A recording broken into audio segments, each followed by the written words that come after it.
Hello everyone.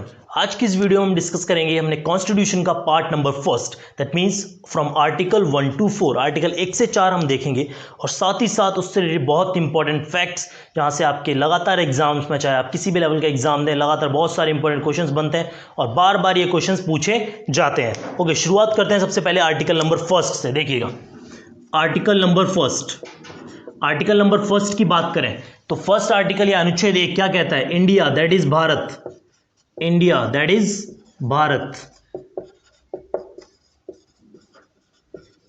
shall be a union of states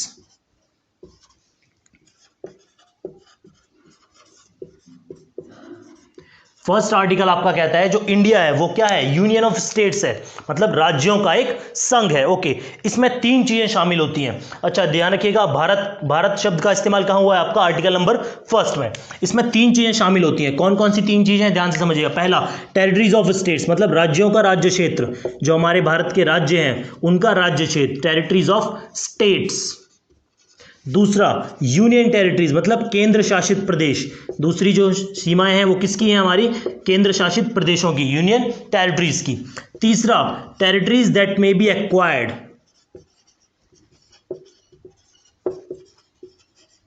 territories that may be acquired, मतलब कोई ऐसी सीमा, यानी कि हम हमारे अंदर, भारत के अंदर हमारा संघ है उसके अंदर किसी को भी विलय कर सकते हैं, जिसको हम, जो हमारे फिट हो जाए उसको हम विलय कर सकते हैं, अपने अंदर मिला सकते हैं। तो ये 3 जो सीमाएं होंगी वो इन सब से मिलकर क्या बनता है? India that is Bharat. Okay, next हम चलते हैं आर्टिकल नंबर 2 पर।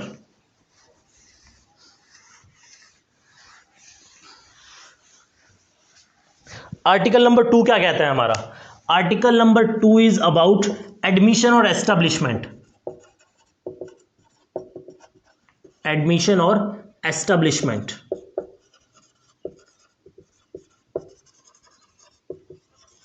Of new states. मीन्स ये कहता है हम किसी भी नए राज्य को प्रवेश दे सकते हैं। मीन्स अगर कोई बाहरी राज्य भारत में अगर फिट हो सकता है तो संसद कानून बनाकर उसे अपने संघ में शामिल कर सकती है। मीन्स जिसका एग्जांपल, जैसे समझिएगा, एडमिशन मतलब प्रवेश, एस्टेब्लिशमेंट स्थापना। जैसे कोई बाहरी राज्य है अगर फिट बैठता है हमारे, तो संसद उस पर कानून बनाकर उसे भारत का एक हिस्सा बना सकती है, हमारे संघ का एक हिस्सा बना सकती है। इसका बहुत अच्छा एग्जाम्पल है आपका एक सिक्किम, जो कि भारत में ये कब शामिल हुआ है? ये भारत में शामिल हुआ है 1975 में। 1975 36वां संविधान संशोधन था। ओके, 1975 में इसको एडमिशन, मतलब हमारे भारत में प्रवेश दिया गया। ये हमारे संघ का हिस्सा बना। संघ यानी कि हमारा भारत जो राज्यों का एक संघ है, उसमें ये 1975 में आया था। ओके, ये हुआ आर्टिकल नंबर 2, उससे रिलेटेड एक एग्जांपल, बहुत इंपॉर्टेंट फैक्ट है। अब हम चलते हैं नेक्स्ट आर्टिकल पर, आर्टिकल नंबर 3। ध्यान से समझिएगा, आर्टिकल नंबर 3 क्या कहता है? Formation of new states. Formation मतलब नए राज्यों का गठन किया जा सकता है, formation of new states. Alteration of area, alteration का मतलब होता है बदलाव, बदलाव ऑफ एरिया, यानी कि एरिया, उसके क्षेत्र को बदला जा सकता है। Boundary, names of already existing states, मतलब जो हमारे पास पहले, ध्यान से समझिएगा, आर्टिकल नंबर 2 क्या था? जो हमारा हिस्सा नहीं है लेकिन बाहर से किसी को हम अपने अंदर प्रवेश दे सकते हैं, वो था आर्टिकल नंबर 2। ये कह रहा है हमारे पास जो ऑलरेडी स्टेट्स हैं उनमें हम बदलाव कर सकते हैं। और ये बदलाव कौन कर सकता है? इस पर भी कानून बनाने का हक किसके पास है? हमारी संसद के पास, मींस पार्लियामेंट। इन सब चीजों पे विषय, कौन कौन से विषय? नए स्टेट का गठन करना, नए राज्य का गठन करना, जो ऑलरेडी है, देखिए उनकी सीमाओं में बदलाव। जैसे आप जानते हैं आंध्र प्रदेश से तेलंगाना बना, एक एग्जांपल है, और भी हम बहुत इंपॉर्टेंट फैक्ट जानेंगे। इन सब पर कानून कौन बना सकता है? पार्लियामेंट। राज्य का नाम बदला सकता है, उनकी सीमाएं कम की जा सकती हैं या बढ़ाई जा सकती हैं, और ये संसद करता है। तो ये आपका आर्टिकल नंबर 3। अब समझिएगा, आर्टिकल नंबर 3 से रिलेटेड कुछ इंपॉर्टेंट फैक्ट्स, थोड़ी सी हिस्ट्री के फैक्ट्स और थोड़े करंट के फैक्ट्स हम जानते हैं आर्टिकल नंबर 3 से रिलेटेड। समझिएगा, आर्टिकल देखिए, जब आफ्टर इंडिपेंडेंस हुआ क्या, आज़ादी के बाद ही, तुरंत बाद ही, लगभग 1948 में ही हमारे देश में ये मांग उठने लगी, क्या, कि जो राज्यों का गठन है वो भाषा के आधार पर होना चाहिए। और ये जनरली सबसे पहले मांग उठी थी साउथ इंडिया में। तो देखिए, तो क्या हुआ, तो जब ये मांग उठी तो सरकार ने फैसला लिया, इसकी जांच के लिए एक आयोग का गठन किया। उस आयोग का नाम था धर आयोग। क्या था वो आपका? धर आयोग, जिसको लीड कर रहे थे एस के धर, जिसको लीड कर रहे थे आपके एस के धर। एस के धर वो पर्सन है जो इस आयोग को लीड कर रहे थे, ठीक है। तो इसी के नाम पर पड़ गया धर आयोग। अब इस आयोग का काम क्या था? ये एग्जामाइन करना था, पता करना था क्या जो मांग हमारे देश में उठ रही है वो जायज है या नहीं। ओके, तो इस आयोग ने जब अपनी रिपोर्ट सौंपी, और ये बात थी करीब जून 1948 की बात होगी। कब की? जून 1948 की। तो इन्होंने जब रिपोर्ट सौंपी तो इस रिपोर्ट में यह फैसला लिया गया कि जो भाषा के आधार पर राज्यों के गठन की मांग हो रही है वो गलत है और ऐसा नहीं होना चाहिए। ओके, तो फिर इसके बाद नहीं हुआ कोई, उसके बाद लेकिन देश के अंदर इस मांग को और बढ़ी है, हमारे देश में ये मांग और बढ़ी, अभी रुकी नहीं कि नहीं देश में राज्यों गठन भाषा के आधार पर होना चाहिए। कई सारे विरोध हुए, प्रोटेस्ट होने लगे और ये मांग लगातार बढ़ने लगी। तो फिर 48-49 की ही बात है, 1948-49 की, सरकार ने एक नई कमेटी का गठन किया जिसका नाम था जेवीपी कमेटी।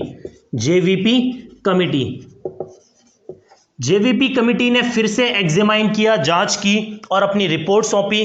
तो जेवीपी कमेटी के मेंबर मैं बता दूं, जे फॉर, देखिए ध्यान से सुनिएगा, जे फॉर आपका जवाहरलाल नेहरू, जे फॉर जवाहरलाल नेहरू, इसके 3 सदस्य थे आपके, जवाहरलाल नेहरू।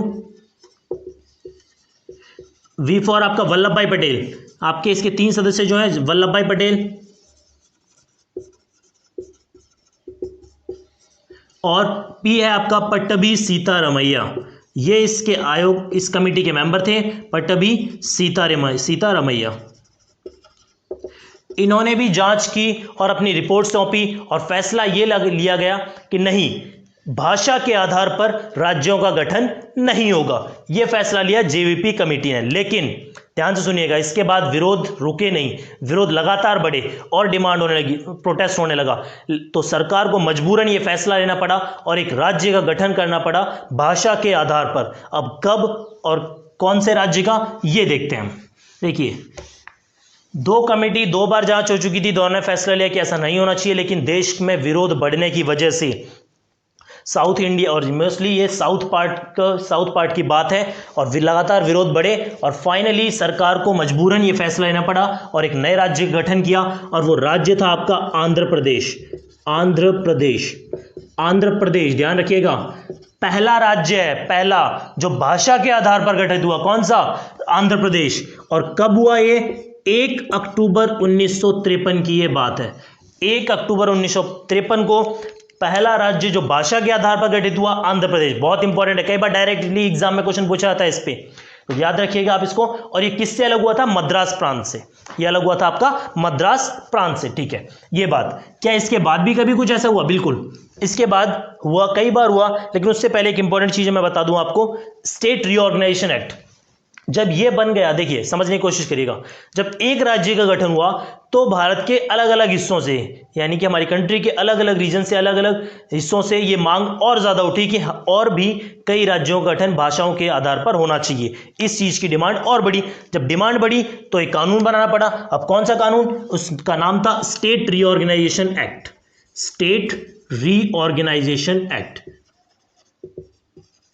तो सरकार ने एक कानून पास किया, स्टेट रीऑर्गेनाइजेशन एक्ट, और साल थी आपकी 1956 में ये कानून बना, स्टेट रीऑर्गेनाइजेशन एक्ट, जिसके तहत कई राज्यों का गठन हुआ और इस तरीके से कई सारे बदलाव हमारे देश में हुए। और बात करें, एक तारीख आती है 1 नवंबर 1956।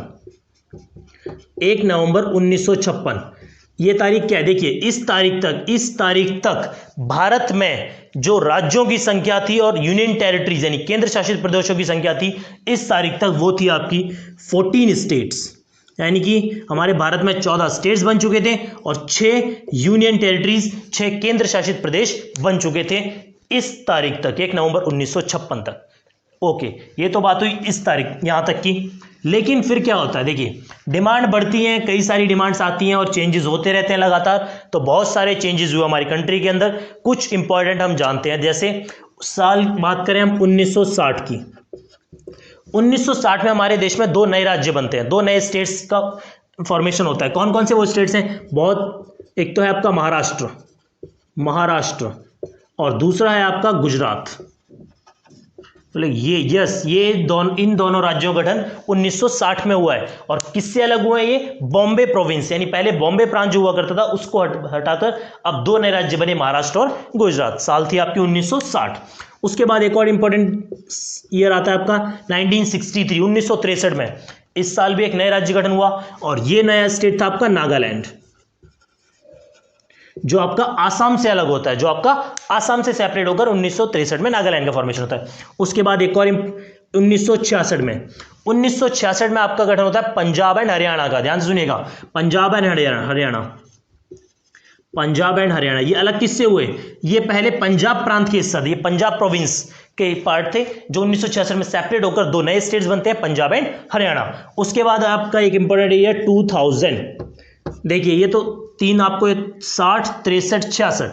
उसके बाद एक और कुछ इंपॉर्टेंट मैं आपको बता रहा हूं। 2000 में तीन स्टेट्स बनते हैं। पहला 1 नवंबर को ही, दूसरा 9 नवंबर को, और तीसरा आपका 15 नवंबर। देखिए साल भी सेम, महीना भी सेम, याद रख सकते हैं आप। 2000 में नवंबर महीने में ही पहली तारीख, 9 तारीख और 15 तारीख को कौन कौन से? देखिए पहली तारीख 1 नवंबर की बात करें तो 1 नवंबर को आपका बनता है कौन सा? आपका ये है छत्तीसगढ़। समझिएगा, छत्तीसगढ़ किससे सेपरेट होता है? ये मध्य प्रदेश से। 9 नवंबर को आपका बनता है उत्तराखंड। उत्तराखंड किससे अलग होता है? ये उत्तर प्रदेश से। 15 नवंबर की तारीख की बात करें तो इस दिन आपका बनता है झारखंड।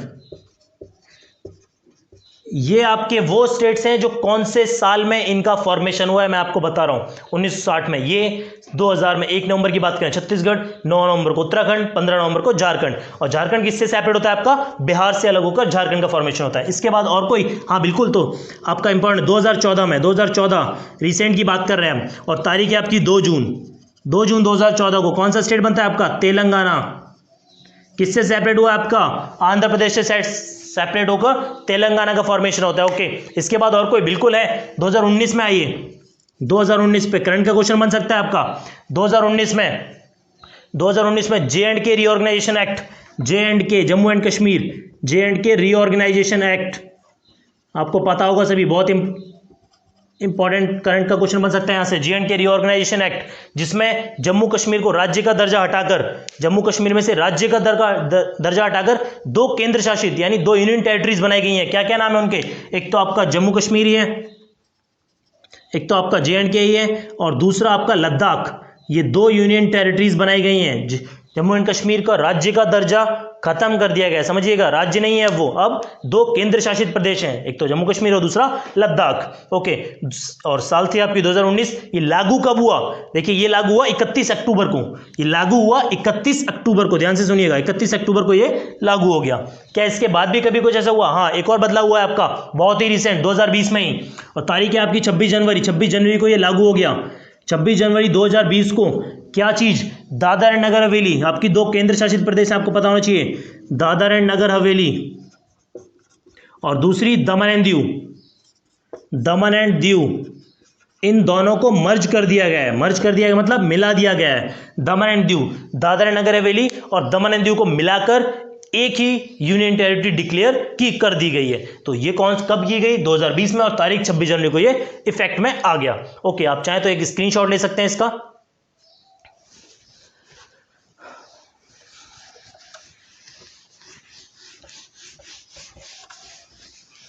इसके बाद आपका फर्स्ट पार्ट में, पहले पार्ट में जो लास्ट आपका आर्टिकल है, आर्टिकल नंबर 4, अनुच्छेद नंबर 4।